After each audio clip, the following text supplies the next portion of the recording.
윤석열 지지율 20%에다가 잘 무너지지 않아서 그랬지만은 사실 윤석열 지지율이 30% 초반대에도 이러면 국정 동력이 없다. 이런 예. 얘기가 나왔는데 20%까지 내려가고 있고 윤석열이 이런 거에 대해서 조금 더 개의치 않아 하는 그런 예. 상황이란 말이에요. 이게 이제 뭐 정상적으로 하면은 우리가 대통령 지지율이 막 무너지고 영이 안 서고 그러면은 국가가 불안해질까봐 걱정이 뭐 여야를 떠나서 네. 제가 민주당이지만 뭐 국힘이 대통령이라 그래도 걱정이 들 텐데 지금은 솔직히 아까 20%라 그랬는데 얼마나 안심이 되는지 뭐 이렇게라도 브레이크를 잡아야 예. 걸어야지. 이거 저기 네. 혹시 지자란 줄 알고 예. 까불다가 이게 좀 큰 사고가 날 수 있거든요. 네.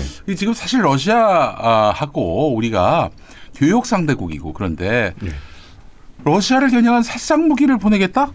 이런 얘기를 대통령이 한단 말이에요. 국방부 장관이 예. 그런 얘기를 하면은 대통령이 짐짓 톤다운 시키고 그렇게 해가지고 마지막에 어떤 그 뭐랄까 이 좀 완급 조절, 수위 조절의 역할을 해야 되는데 대통령이 나서서 교역 상대국한테 살상 무기를 쏘겠다 이러고 있는 건데 이건 진짜 제정신이라고 볼 수 없는 거 아닙니까? 예, 3년도 안 남은 정부가 뭐 그런 얘기도 했대요. 나중에 러시아하고 관계가 악화되고 이런 여러 가지 안 좋은 상황으로 가면 어떡하냐 그랬더니 그건 그때 일이다라고 얘기하는데 네. 이 사람들의 머릿속에는 나중에 우리 국민들이 어떤 위험에 처하거나 이건 아무 관심이 없는 거고요. 네. 지금 안보 불안을 야기해가지고 일시적으로 지금 안 좋은 국면들을 조금 돌려보려고 하는 생각에는 없는 것 같아요, 목사님. 근데 네. 가만히 보면 네. 러시아, 우크라이나가 지금 싸우고 있고 북러가 저렇게 긴밀한 관계가 되면서 우리한테 위협이 된다라고 하지만 세상에 그런 일들이 천년만년 가겠습니까? 또 한 2, 3년 지나면 국제정세라고 하는 거는 바뀌는 거고 어느 시점이 되면 우린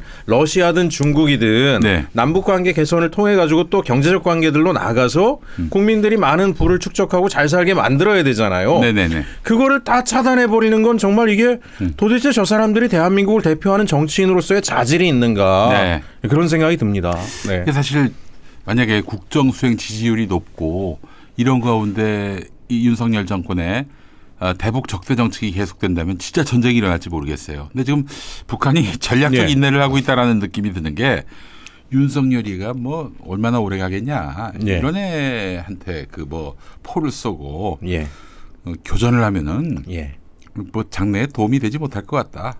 그렇게 이렇게 생각하고 있는 것 같다는 느낌도 듭니다. 그렇죠. 그리고 이제 제일 걱정되는 거는 윤석열 정부를 일정하게는 일본이 사주하고 있다라는 저는 합리적인 의심이 있고 모든 결정들을 일본의 세력들과도 상의하면서 하고 있지 않는가. 근데 일본 보면 일본이 원하는 동북아 질서라는 게 사실 뭐겠습니까? 북중 너와 대립적 관계에 있는 거는 우리 대한민국 남한으로 두고 오히려 자기들은 동북아의 주도권을 쥐면서 그쪽하고 경제적 이익들을 다 챙기는 게 일본의 대외 관계의 목적일 거예요.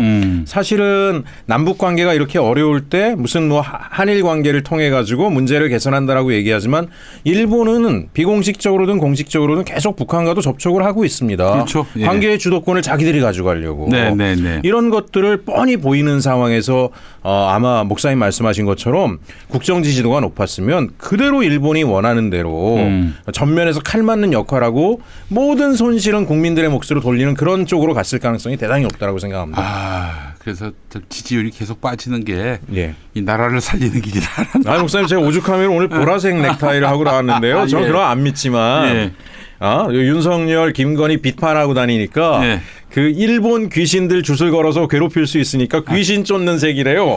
예, 세상에. 이 소장님하고 아니 저 부원장님하고 사실은 저희가 경제당설전 열린국방 네네. TV에 나오면서 하여간 이 주술적 무속 정권의 민낯을 제대로 보고 있고 또 내일 밤에도 아주 굉장히 예. 충격적인 내용들이 이제 보도가 될 텐데 야, 그러니까 진짜 이 정권이 주술적 무속에 휩싸여 있는 정권이라는 점도 우리 국민들이 좀 아셨으면 좋겠고 예. 뭔가 이상하다면은 이게 다 무속하고 연결되어 있다라고 판단하시면은 크게 손해 볼 일은 없을 것이다. 예, 이 예. 말씀을 또 드리고 싶고 그런 상황입니다. 지금 그 주술에 빠진 대통령 네. 부부라는 썰이 많습니다. 특히 그 황종호 예. 지금 김건희 지근거리에 있는 행정관 그 핵심 사람이 실세라는. 예. 뭐 사실은 진짜 문고리 권력이고 그 사람한테 밑보이면 명태균이도 날아가는 뭐 그런 구조라는 얘기도 나오고 있잖아요. 지금 그런데 그 황종호의 아버지 황하영도 주술적 무속에 휘말려 있는 그것도 일제 그러니까요. 무속. 예. 그래서 야 이거 정말 실상이 잘 알려지지 않았고 또 대통령이 주술적 무속에 빠졌어? 이렇게 상상하는 것조차 버거워하는 기성 언론들이 침묵하다 보니까 네. 지금 이 실상이 잘 알려지지 않고 있는 것 같아요. 또 많은 국민들은 그 자기들의 바람이겠죠. 에이 설마 대통령이 뭐 그러겠어? 라는. 예. 사실 뭐 기성 언론이나 정치 평론 하는 사람들이 윤석열 정부의 이 기괴한 행동 패턴들을 예측하거나 평가하는데 계속 어려움을 겪었잖아요. 네네네. 보통의 정부의 정책 또는 행동, 뭐 대외적인 메시지를 평가하는 몇 가지 잣대들이 있는데 어떤 잣대로도 이 정부는 해석이 잘 안 됐습니다. 그 사이에. 네. 유일하게 해석할 수 있었던 것이 이제 열린공감 TV에서 이야기했던 저 배경에는 주술이 있다. 네. 네. 그러니까 이제 레거시 미디어 같은 경우엔 그게 뭐 사실 심증은 있지만 네. 이거를 언론으로 보도하기엔 굉장히 어려움이 있었는데 그렇죠. 이번에 어쨌든 명태균 사건이 터지면서 분명해진 것은 장님무사 안증뱅이 주술사라는 표현을 통해서 네. 그게 사실이라는 게 이제 거의 드러나지 않았습니까, 목사님? 네. 저는 이제 이 주술 정권이라고 하는 것이 탄핵의 트리거 포인트가 될 수 있다라고 보는데 그러려면 이번에 윤석열 정부를 빨리 무너뜨리고 네. 대한민국을 살리고 민생을 회복시키는데 전면에는 네. 저는 그 누구보다도 정통 종교들이 좀 목소리를 내주셔야 된다라고 생각을 합니다. 너무 중요한 지적을 하셨어요. 예, 예. 근데 정통 종교들이 지금 동성애자나 혐오하지 예. 이런 거에 대해서 입 밖에 꺼내는 것도 싫어해요. 아니 그러니까 뭐 자기 땅에다 보현사란 이상한 절을 지어놓고 네. 그 안에서 무슨 이상한 염제를 올리고 네. 이런 사람들의 권력들을 정통 종교가 용납을 했다가는 네. 저는 그 종교의 교리에도 안 맞을 것 같고요. 또 하나 민생이 지금 너무 어렵지 않습니까? 네. 그래서 어찌 보면은 어느 정권의 정체성이 무엇이냐에 따라서 네. 그 정책에 부당하거나 비위나 불법 행동에 맞설 때 그 전선이 새롭게 형성될 수가 있는데 네. 지금 전방위적으로 못하고 있지만 가장 결정적인 그곳의 핵심 속에서는 이 정권의 중심 안에 네. 주술이라고 하는 그것도 일본 색깔이 휘황찬란한 그런 주술의 영향을 받는다라고 하는 합리적인 정황 증거들이 계속 쏟아져 나오기 때문에 네. 저는 이제는 종교계 많은 원로님들께서 이거에 대해서 우리가 쓴소리를 하고 목소리를 내서 국민들의 민생을 지켜야 되겠다라고 마음을 좀 모아주시면은 빨리 이 권력을 무너뜨리고 국가를 정상화할 수 있지 않을까 생각이 됩니다. 네, 예. 맞습니다. 기성 종교들 네, 사실 지난 대선 때도 보면 말이죠. 네, 이재명 대표는 기독교인이에요. 예, 맞습니다. 윤석열이는 아무리 봐도 주술적 무속에 사로잡혀 있는 사람 같고 네. 그 주변에 법사도사가 아주 질비하고 그러면 당연히 전에는 개신교계가 그 후보가 장로라고 네. 저분이 대통령이 되면 장로 대통령이 되는 거고 이 나라가 기독교 국가가 된다 이랬던 목사들이 어떻게 그때만은 윤석열 편을 들더라고요. 참 이해가 안 돼요. 난 그래서 사실은 그것도 참 유치한 거죠. 그 후보의 종교가 뭐 기독교라고 그걸 갖고 무슨 뭐 하나님 나라가 이 세상에 열리는 것이다. 저 사람이 당선되면 이런 드립을 저는 도저히 말도 안 되는 헛소리라고 보지만 예. 그래도 나온 후보 둘이 투톱이 하나는 기독교가 하나는 저쪽 무속이라면 당연히 예. 기독교 편에 서는 게 그동안 그들이 걸어왔던 어떤 행보를 보면은 타당해 보이는데 이재명은 철저히 배제하고 윤석열에게 예. 고개를 조아렸으니 저는 당신들의 잣대로 보자면 그 우상숭배 아니냐라고 네. 얘기하고 싶더라고요. 이번에도 보니까 지금 이 온갖 것들이 다 드러났는데도 불구하고 오는 일요일에 하는 집회 때 네. 동성애 혐오만 하겠다는 거예요. 동성애 혐오만. 아니 동성애자들이 뭐 우리 사회에 얼마나 힘이 있다고. 아니 실체적으로 내가 동성애자요 한 사람이 그 뭐 몇 사람 없잖아요 또. 예.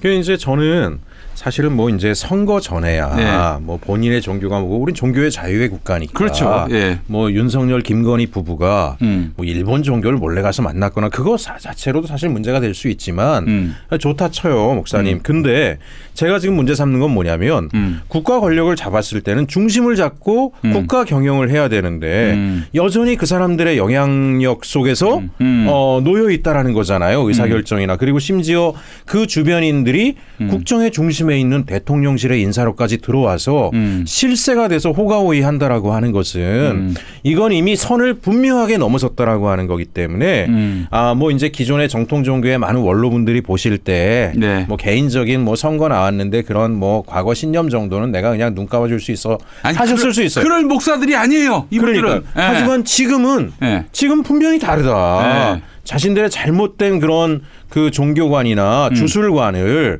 그대로 국가 경영에 지금 적용시키고 있기 때문에 명확하게 이건 선을 그어주셔야 된다. 저는 그런 부탁을 좀 간곡히 드리고 싶습니다. 지당한 말씀이십니다. 예. 자, 그런데 뭐 그 지당한 말씀을 귀담아 들을 저분들이 아니기 때문에 이 땅의 그 종교가 많이 병들었다라고 얘기하는 거겠죠. 자, 이제 민주당의 어깨가 무겁습니다. 어떻게 지금 국면에서 김건희 특검법 통과될 수 있다고 보세요? 지금 14일 날 본회의 상정을 준비를 하고 있습니다. 왜 이렇게 늦습니까? 이게 뭐 보름이나 지나서 보름이 뭡니까? 거의 한 달. 지금 일단 국정감사 기간이 국정감사 기간이라서 그렇죠. 알겠습니다. 국정감사 기간 끝나야 되고 그다음에 이제 11월 가면은 목요일 도래로 이제 본회의들이 열립니다. 네네네. 그래서 이제 어쨌든 법안을 그때 14일 날 상정하고 그렇게 해서 연차적으로 지금 주요 법안들을 계속 상정하고 나갈 건데 일단 이게 이제 지금 목사님 뭐 통과가 될 거냐를 걱정하시는 거잖아요. 사실 이제 윤석열 대통령이 국면이 지금 바뀐 거는 그렇게 얘기를 했습니다. 지난번에 한동훈 대표를 만나고 나서 그다음에 무슨 범어사였나요? 어디 그렇죠. 부산에 있는 가서 사찰에 가서 가서 그렇게 또 메시지를 내셨어요. 돌 맞으면서라도 나는 가겠다. 그 얘기는 나는 김건희의 손을 꼭 잡고 욕을 하거나 말거나 내 길을 가겠다라고 선언을 일단 해버렸고 그러다 보니까 뭐 유시민 전 장관 얘기하는 것처럼 지지율이 1% 나와도 태도가 안 바뀔 거다. 그런 것들이 여론조사에서 이제 국민들이 쟤라고 표현해서 그렇긴 하지만 뭐 이 윤건희 정권은 절대 안 바뀌겠구나라고 하는 게 나온 거라서 지금은 특검법이 통과되는 것에 대해서 국민의힘 내부의 결단이 필요한 시점에 왔다라고 보여지고요. 괜히 아까 말씀드린 것처럼 특별감찰관이니 뭐니 우회적인 이야기들을 하면서 이번에 특검법을 거절하게 됐을 때 그 후폭풍이 국민의힘 쪽에 대단할 거다라고 말씀드릴 수 있어요. 왜냐하면 우선 국정조사가 이어지지 않겠습니까? 특검법이 거부가 돼도 또 하나는 상설특검법으로 또 새롭게 돌파를 해나갈 거예요. 그 과정에서 김건희의 불법과 비위가 입증되는 순간에 그러면 국민의힘은 특검을 반대한 것이 단순히 특검을 반대한 것이 아니라 권력자의 비위와 불법을 방탄했다라고 하는 프레임 속에 확 갇히게 됩니다. 그 순간 한동훈 대표의 정치적 생명도 끝나고 국힘의 정치력도 반토막 이상 날 거다.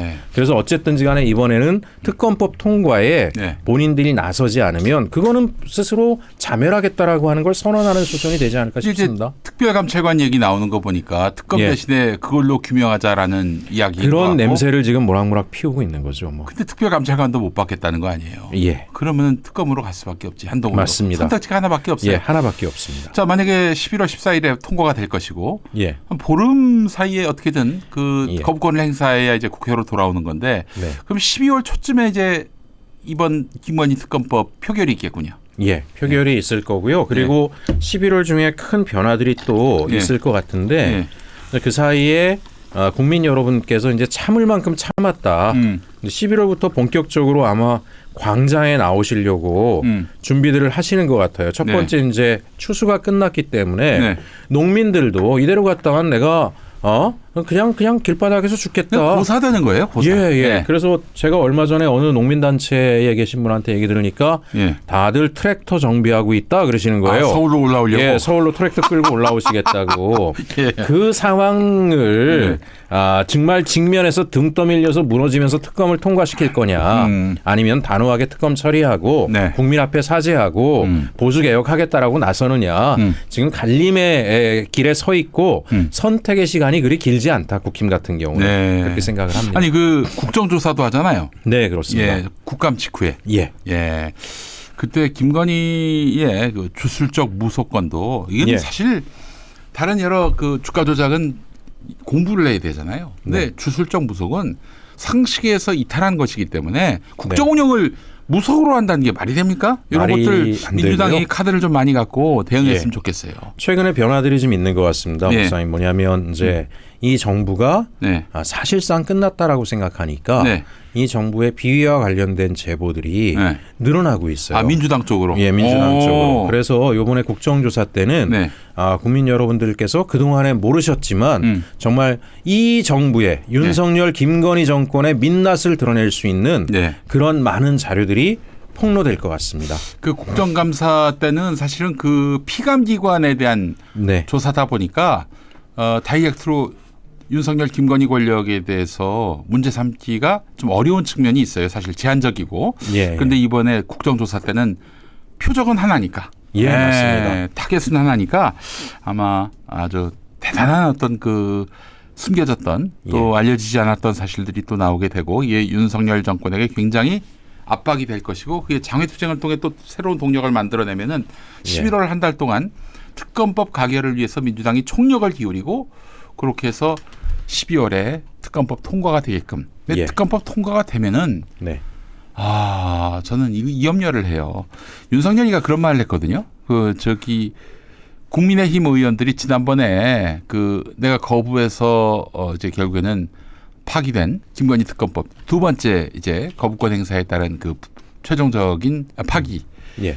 이것 다 고마웠다. 그런데 다음에 야당 편에 선다면은 위헌적인 어떤 결정에 동의를 해서 야당 편에 서서 그렇게 한다면 할 수 없다. 이런 말을 했어요. 할 수 없다. 그 말이 뭡니까? 네. 위헌적인 결정을 여당 의원들도 한다면 할 수 없다. 예. 그 다음에 나올 말은 얘기하지 않았지만은 네. 그게 바로 계엄령이 아니겠는가 이런 염려도 사실 없지 않습니다. 이제 본인이 이제 둘 수 있는 카드가 별로 없죠. 네. 이제 그 선거법에 따른 공소시효도 끝났고, 네. 그리고 이제 검찰 조직 같은 경우에도 지금 뭐 검찰총장이나 주요 인사 일부가 윤석열계이긴 하지만 윤석열계의 상당수가 이제 퇴직한 거로 알고 있습니다. 네. 검찰 장악력도 시간이 얼마 안 남았다라고 보여지고요. 네. 어찌 보면 얼마 전에 요번에 그 도이치모터스 사건 관련해서 항고심이 열리게 되면 수사지휘권을 발동하겠다라고 검찰총장이 이야기를 했잖아요. 네네네. 그래서 이제 뭐 그 말이 그게 있습니까, 그걸? 저는 딱 그렇게 생각합니다. 예. 자, 항고 이렇게 돼서 수사팀이 바뀌었을 경우에 결론이 어떻게 나올지 모르니까 수사지휘권 발동하겠다라는 겁니다. 자기가 컨트롤해서 덮어주려고. 네. 그거에 대해서 우리가 속으면 안 되는 상황이고요. 어쨌거나 본인들도 불안감 속에 지금 놓여 있다는 생각이 들고요. 네. 목사님 걱정하시는 가장 큰 그 위협 대비해야 되는 것 중에 하나가 네. 군을 동원하려고 하는 의도들. 그렇지. 예. 어찌 보면 이미 어제 다 제도를 다 정비했어요. 완비했어요. 예. 그리고 어제 그 신원식 뭐 한기호 의원 간에 주고받은 문자도 예. 결과적으로 군을 동원할 수 있는 명분들을 여기저기에 만들려고 하는 거잖아요. 그렇죠. 예. 북한과의 굉장히 날선 갈등의 상황들을 만들어버리는 네. 그런 것들을 통해서 계엄령의 근거를 만들려고 하는 시도가 네. 분명히 있어 보인다는 생각이 드는데요. 네. 전 뭐 이 방송을 혹시 뭐 군 관계자들도 듣고 계시다라면 네. 예전에 우리가 하나회라고 하는 말도 안 되는 그 정치군이 됐다가 철퇴를 맞은 적이 있는 것처럼 그렇죠. 예. 군인들은 정말 국민을 위한 길에 정의로운 군일에 서주실 것을 부탁을 드리고 싶고요. 그런 상황이 되더라고. 또 하나 저는 신뢰가 가는 게 얼마 전에 육군사관학교 생도들한테 홍범도 장군 흉상 철거에 대해서 어떻게 생각하냐 그랬더니 네. 뭐 과반수 이상이 한 60% 내외가 다 홍범도 장군의 흉상이 여기 있어야지 그걸 왜 옮기려고 하느냐 그런 입장을 내세웠다라는 거예요. 네. 그래서 젊은 장교들 같은 경우에는 저렇게 나라를 망칠 수 있는 부당한 지시에 대해서 자기 목소리를 낼 수 있을 거라고 생각을 합니다. 물론 야당과 시민사회가 얼마나 우리 민주당과 시민사회들이 공조하고 아까 말씀드린 것처럼 종교계까지 목소리를 내주시면 네. 결과적으로 스스로 포기할 수 있을 거라고 생각합니다. 네. 예. 알겠습니다. 자, 여러분 이제 얼마 안 남았습니다. 우리가 예. 누구 좋으라고 절망하고 한숨을 쉬겠어요. 네. 지금은 이제 뜨겁게 응집할 때고요. 11월 2일에 이제 집회가 예. 시작되죠. 네. 어디 서울에서만 합니까? 뭐 이제 서울에서 일단 총 집결하는데요. 11월 2일에 예, 맞습니다. 오후에 오후에 합니다. 저희 예. 이런 생각을 좀 하고 있어요. 지난번에 촛불 때 광장에서 시민들이 어마어마하게 싸워서 민주개혁 정부를 만들어 주셨잖아요. 네. 그때 이제 시민사회에서 그런 불만도 있었어요. 당시 민주당이 끝까지 관망하다가 네. 이길 것 같으니까 나중에 눈에 쓱 들어와서 네. 알맹이만 결실만 가져가더라 그런 비판들을 시민사회 원로분들이 하신 적도 있습니다. 네. 민주당이 이번에 그렇게 하지 않겠습니다. 네. 이번에 뭐 탄핵을 전제로 나가는 것은 아니지만 결국 국감 딱 끝내놓고 광장에 나가서 네. 민주당의 지도부와 당원들이 먼저 솔선수범하고요. 그리고 시민들과 함께 귀를 기울이고 소통하고 네. 함께 의논하면서 국정조사도 하고 네. 또 특검법도 하고 네. 광장에 나가서 네. 시민들과 공감하고 네. 처음부터 같은 마음으로 뛰겠다라는 그 메시지가 11월 2일 날 총집결 집회입니다. 네, 여러분 11월 2일 기억하시고 다음 주 토요일입니다. 예, 다음 그렇습니다. 주 토요일 많이들 동참하시면 좋겠습니다. 역사를 우리가 한번 만들어 가자고요. 예. 네. 그동안 쭉 그래왔듯이 예, 위기의 맞습니다. 나라를 지켜왔던 주체는 역시 국민이었습니다. 네, 국민만 믿고 가야죠. 민주당이. 예. 항상 국민 편에 서는 민주당이 또 되기를 바라면서 최혁진 원장님 오늘 말씀 잘 들었습니다. 네, 감사합니다. 네.